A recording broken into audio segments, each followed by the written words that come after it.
Rendons gloire à Dieu et à Jésus-Christ seul et ne restons accrochés à aucune institution. Rendons gloire au saint nom de Dieu, notre Père des cieux, et à son envoyé, notre Sauveur et Seigneur Jésus-Christ, que le Père a placé avant toutes choses, et toutes choses subsistent en lui. Il est la tête du corps de l'Église. Il est le commencement, le premier-né d'entre les morts, afin d'être en tout le premier, car Dieu a voulu que toute plénitude habitât en lui. Frères et sœurs, bien-aimés, ne fléchissons pas, n'ayons pas peur et sortons de la religiosité. Sortons de la religiosité. Les églises d'aujourd'hui ne ressemblent en rien à l'église primitive initiée par Jésus-Christ et affermie par 11 hommes modestes, dont le 12e fut un traître en vendant son maître pour 30 pièces d'argent. Oui, 30 pièces d'argent, c'est à ce prix qu'a été évaluée la vie de notre Sauveur et Seigneur Jésus-Christ. Pour mieux comprendre la suite de cette vidéo, je vous recommande de la suivre premièrement en entier, deuxièmement d'être attentif parce que je remonte aux règles de l'Ancienne Alliance et au chapitre 11 du prophète Zacharie. L'Ancienne Alliance avait des règles et une de ces règles est la suivante. Si le bœuf frappe un esclave, homme ou femme, on donnera 30 cycles d'argent au maître de l'esclave et le bœuf sera lapidé. C'est une parole de Exode chapitre 21 verset 32. Et je vais directement dans la prophétie de Zacharie au chapitre 11 qu'on lit entièrement et vous comprendrez après pourquoi j'ai choisi le chapitre 11 de Zacharie, et quelle est la parole et quelle est la relation avec les temps modernes. Zacharie chapitre 11 dit « Liban, ouvre tes portes et que le feu dévore tes cèdres. Gémis, cyprès, car le cèdre est tombé. Ceux qui s'élevaient sont détruits. Gémissez, chêne de Bazan, car la forêt inaccessible est renversée. Les bergers poussent des cris lamentables parce que leur magnificence est détruite. Les lionceaux rugissent parce que l'orgueil du Jourdain est abattu. Ainsi parle l'Éternel, mon Dieu. Paie les brebis destinées à la boucherie. Ceux qui les achètent les égorgent impunément. Celui qui les vend dit, béni soit l'Éternel, car je m'enrichis. Et leur pasteur ne les épargne pas, car je n'ai plus de pitié pour les habitants du pays, dit l'Éternel. Et voici, je livre les hommes aux mains, les uns des autres, et aux mains de leurs rois. Ils ravageront le pays, et je ne les délivrerai pas de leurs mains.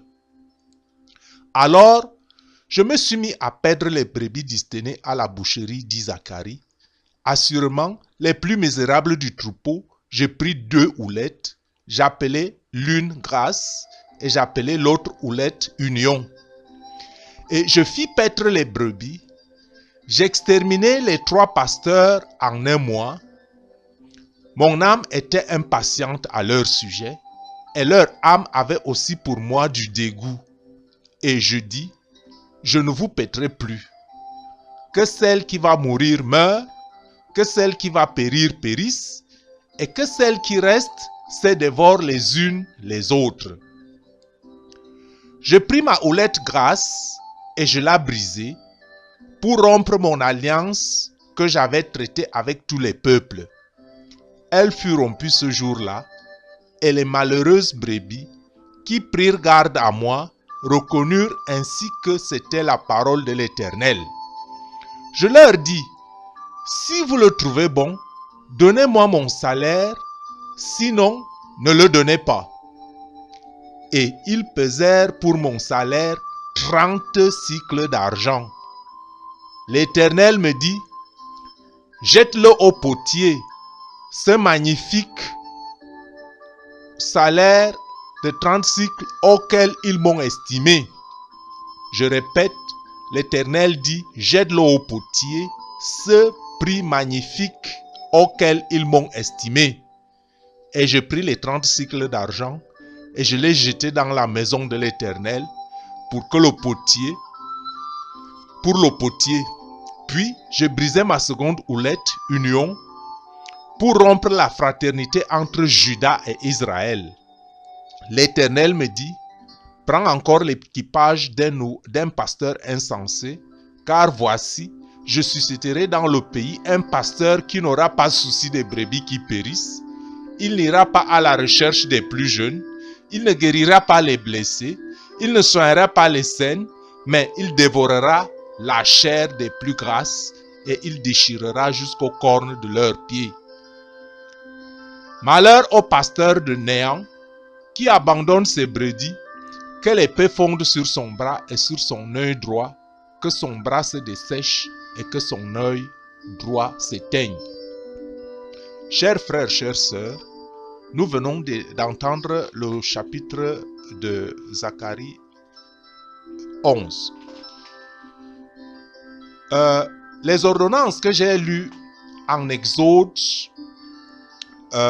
chapitre 21, verset 32, ne sont plus valables aujourd'hui, mais elles nous aident à comprendre l'importance de la parole prophétique de Zacharie du chapitre 11 que nous venons de lire tout à l'heure.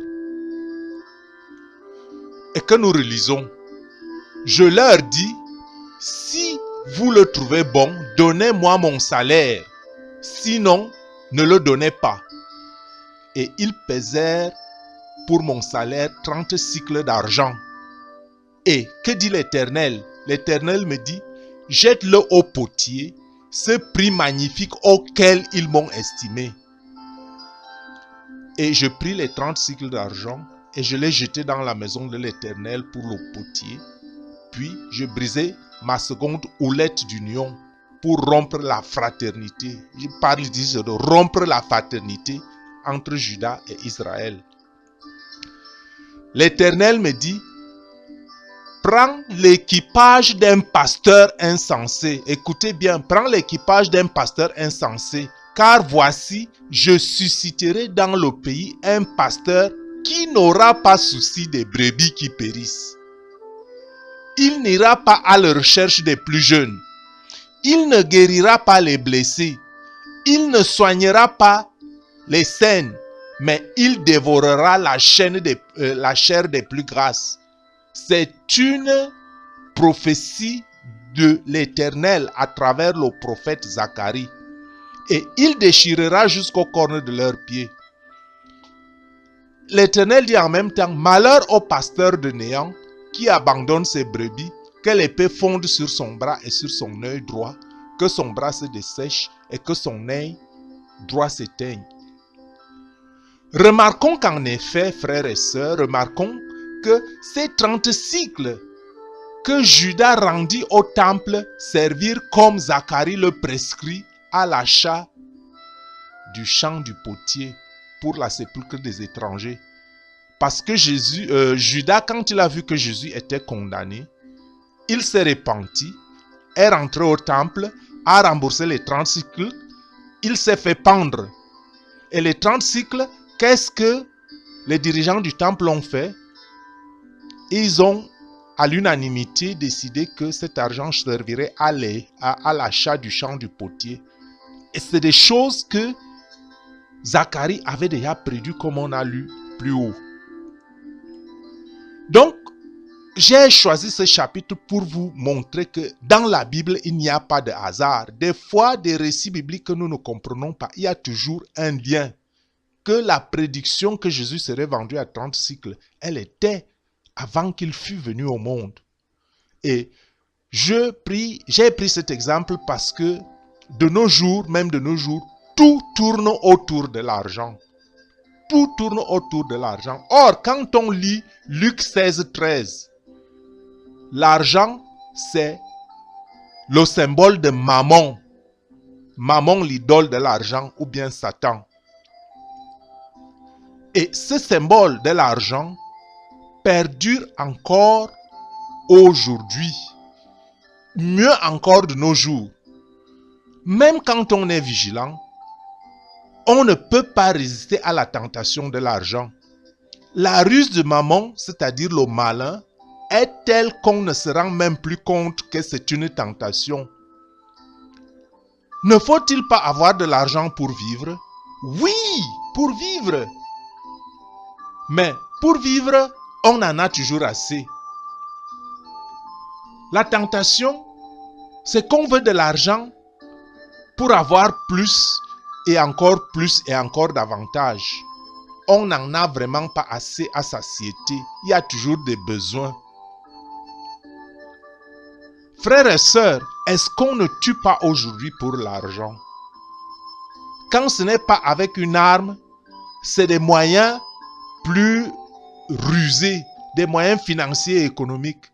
Les accords de commerce basés sur la tromperie et la ruse des plus forts qui font passer généralement ce qui est malhonnête avec des pots de vin au détriment des masses qui souffrent. Et même les églises jouent le jeu. Donc, le Fils de Dieu n'a pas seulement été vendu par Judas, mais il continue d'être vendu de nos jours par de nombreux contemporains qui de nos jours vendent la parole de Dieu. Certes, vrai, les institutions, fussent-elles religieuses, ont besoin des moyens pour vivre. Les institutions religieuses ont aussi une vie. Mais vendre la parole de Dieu, vendre une imposition de main ou une onction pour un prix, vraiment c'est aller trop loin. Et certains sont même devenus riches, et même très riches. Or, les Saintes Écritures prescrivent clairement qu'exploiter le faible est un signe d'injure à son Créateur. La parole de Jésus est, comme toujours, plus que claire, qu'on ne peut pas servir Dieu et servir Mammon, le démon, l'argent. Frères et sœurs, le Christ a souffert, est mort et ressuscité comme premier d'entre les morts. Il a marqué le début de l'annonce de la lumière au peuple et aux nations. Continuons avec courage cet ouvrage en demeurant fidèles à son évangile, que les églises ont corrompu et continuent de corrompre depuis plus de 200 siècles. Jésus rassemble son église dans son cœur comme lieu de demeure, par son amour sacrificiel sur la croix, par le sang versé.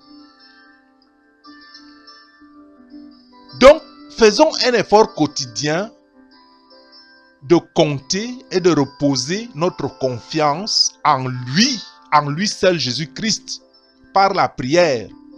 C'est de cette manière que nous avons l'assurance de la paix et de la protection en face des événements difficiles qui se tiennent à la porte de notre monde.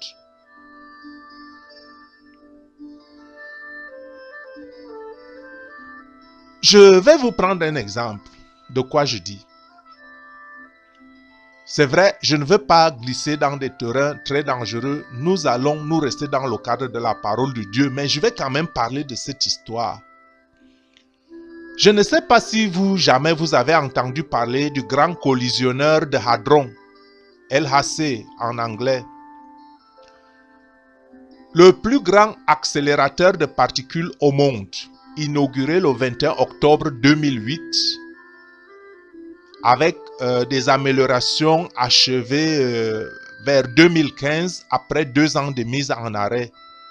Ce collisionnaire est placé dans un tunnel circulaire long de 27 km, situé à 100 mètres du sol, à 100 mètres sous sol, sous terre. Il est à voir entre la région franco-suisse, la région de Genève, nord-ouest de Genève et la France, du pays de Gex. Ce collisionnaire est exploité par le Centre européen pour la recherche nucléaire, le CERN, ceux qui ont entendu parler du CERN. Frères et sœurs, il est certes vrai que la science a un apport considérable sur l'amélioration des conditions de vie sur la Terre, avec des risques mesurés. Mais il y a une énorme différence entre faire des expériences à des fins scientifiques, avec des risques calculés et pesés, et faire des expériences dans l'inconnu. Des expériences dans l'inconnu qui pourraient nous amener à la destruction totale. Faire des expériences sur la croûte de la terre, c'est scier la branche même sur laquelle nous sommes assis, la branche sur laquelle l'humanité est posée. La mise en service de ce collisionneur et des expériences entreprises a provoqué l'apparition de ce que les médias appellent gentiment le trou noir ou la porte des étoiles. Une aventure dans l'inconnu.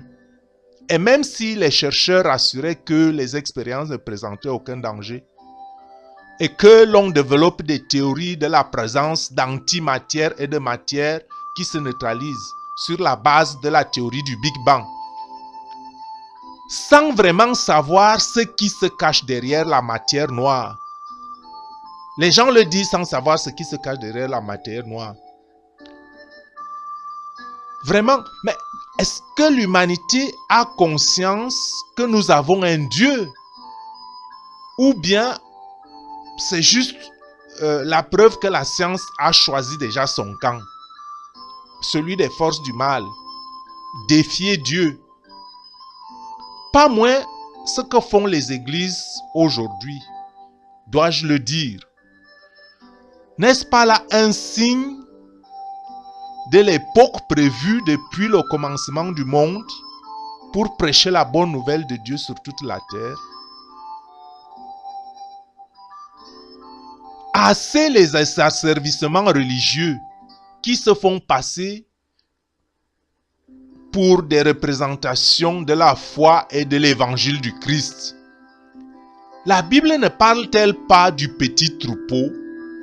La Bible parle du petit troupeau alors que la population chrétienne mondiale s'est révélée à près de 2,4 milliards, toute obédience confondue. Ajoutez à cela à peu près 1,7 milliard de musulmans. Et plus les autres.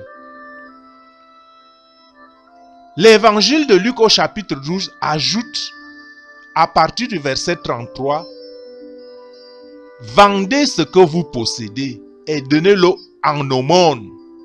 Faites-vous des bourses qui ne s'usent point, un trésor inépuisable dans les cieux, où les voleurs n'approchent point et où la teigne ne détruit point.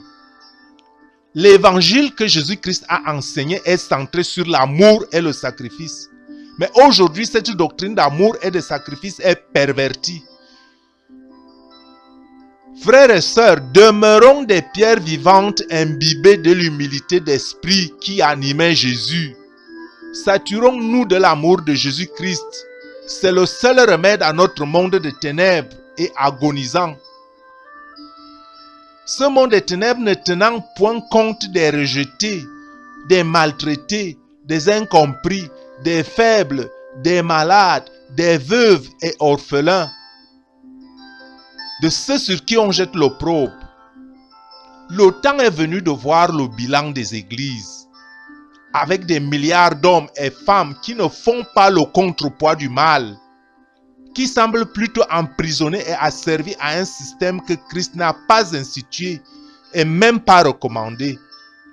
Une chrétienté faite juste des rituels. N'est-ce pas le même piège dans lequel étaient tombés les pharisiens et les scribes avant l'avènement du Messie? Les statuts sociaux et autres placent en vue dans le clergé des règles et des barrières, des dissimulations dénuées de toute transparence et honnêteté. Ceux qui sont dans ces choses, malgré le socialement correct, seront aussi privés de la gloire de Dieu. Je vous le dis, ceux qui sont socialement impliqués dans ces choses seront privés de la gloire de Dieu. Il est temps de revenir à la source des évangiles par ce temps de grâce. Laissons-nous insuffler par l'Esprit du Christ, qui que nous sommes, et laissons-nous nous reconnaître par nos fruits. Cueille-t-on des raisins sur des épines ou des figues sur des chardons? Tout arbre porte de bons fruits, mais le mauvais arbre porte de mauvais fruits. Tout bon arbre porte de bons fruits, mais le mauvais arbre porte de mauvais fruits. Ce n'est pas un bon arbre qui porte du mauvais fruit et un mauvais arbre qui porte du bon fruit. Les fruits de l'esprit demeurent encore et toujours l'amour, la joie, la paix, la patience, la bonté, la bénignité, la fidélité, la douceur, la tempérance. Est-ce les fruits que revêt notre Église aujourd'hui? Je ne juge pas. Je me pose seulement la question. L'amour de Dieu coule-t-il dans nos veines ou est-il réglé à la hauteur de la perversité et de l'état d'esprit du monde? Devant tant de malversations financières et gestion des biens de certaines assemblées et autres scandales tels que pédophilie au sein de certaines églises, en passant par autres évangiles de la prospérité, on semble être en face d'une église froide, à bout de souffle, endormie et en partie morte en ce qui concerne le travail du salut des âmes. Sommes-nous vraiment demeurés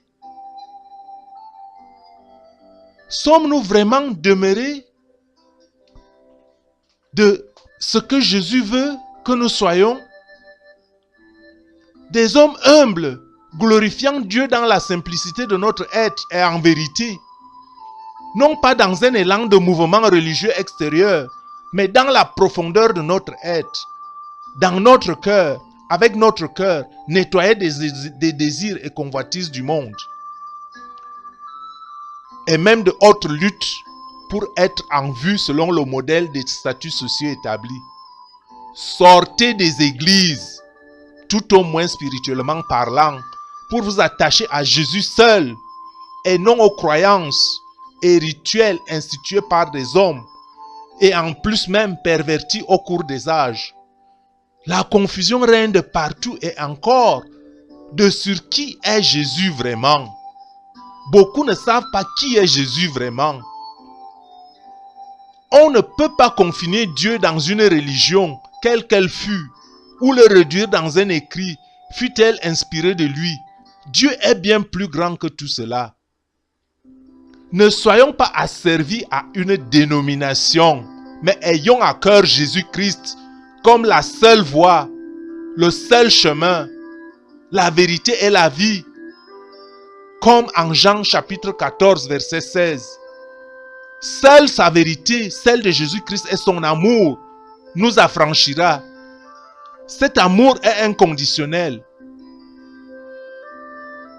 Il nous suffit de le reconnaître et de l'accepter et l'accueillir dans la demeure propre de notre être, notre cœur. Cela a un avantage de bannir les guerres interreligieuses. Ne savez-vous pas que vous êtes tous les membres d'un même corps? Frères et sœurs, réveillons-nous de nos mouvements de routine habituels dénués de vitalité et de vie qui ont été remplacés par la forme et le rituel. Si ritualisés, captifs et confinés sur autre statut social et amour de l'argent dans nos églises et assemblées aussi, que nous pointons toujours du doigt l'autre. Je prends un exemple. Je suivais une vidéo l'autre jour. Le pape François disait que dans une homélie il entend de plus en plus parler de l'intimité avec Jésus. Et il clame haut et fort que cela était vraiment pour lui une chose dangereuse pour l'Église, avoir une intimité avec Jésus. Quelle abomination! Je ne juge pas. Je dis seulement les choses qui frappent mon esprit. À cette heure tardive que la trompette est déjà portée à la bouche, allons-nous continuer de faire fi de la transparence, de la pureté, de la fidélité et de l'amour inconditionnel du Christ par son sacrifice à la croix en faveur des dogmes et doctrines pervertis depuis des siècles? Allez-vous avoir peur de l'homme que de Jésus-Christ, ton Sauveur et ton Dieu? Frères et sœurs, n'ayons plus peur. Portons haut la flamme de l'amour du Christ vers ceux qui sont asservis dans les systèmes religieux pervertis. C'est là ce qui fait notre joie, quoique maintenant, puisqu'il le faut, nous soyons attristés pour un peu de temps par diverses épreuves, afin que l'épreuve de notre foi, plus précieuse que l'or périssable, qui cependant est éprouvée par le feu, ait pour résultat la louange, la gloire et l'honneur lorsque Jésus-Christ apparaîtra.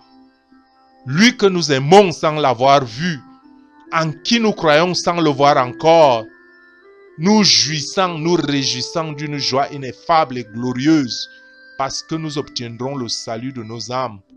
Pour prix de votre foi et de votre engagement, que Dieu vous bénisse.